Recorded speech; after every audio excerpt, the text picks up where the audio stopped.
One of the most egregious displays of racism I've seen in my career covering Canadian politics is happening right now. Because with over 34,000 Palestinians killed in Israel's war on Gaza, the Ontario legislature took the very brave action of banning the keffiyeh. That's right.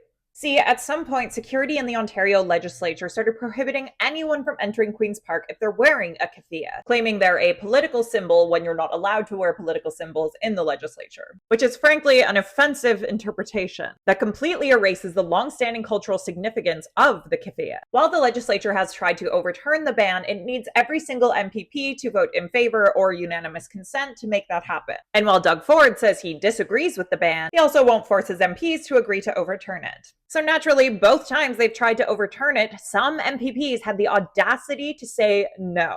I reached out to Beisan Zubi, a Palestinian-Canadian who tried to attend question period at the Ontario legislature only to be turned away because she was wearing her keffiyeh. Here's what she told me about her experience. Quote, "It makes me feel like, as a Palestinian, it's seen as okay to exclude us and defame us, even by the people who are supposed to be these arbiters of right and wrong. How can we trust any of our elected officials to represent us when they won't even acknowledge our existence?" I always knew my Palestinian identity made some people uncomfortable, but I still thought that we had equal rights nonetheless. That the keffiyeh is the only cultural item of clothing that's banned from the legislature, that's a 10-minute walk from the hospital where I was born, is deeply hurtful and fundamentally wrong. We deserve to have this decision reversed and apologized for. But that hasn't happened yet. Instead, MPP Sarah Jama, who defied the ban this week, was kicked out of the legislature for wearing a keffiyeh, resulting in this image, which I bet we'll see in history books in the future, representing a truly shameful moment in Canadian history.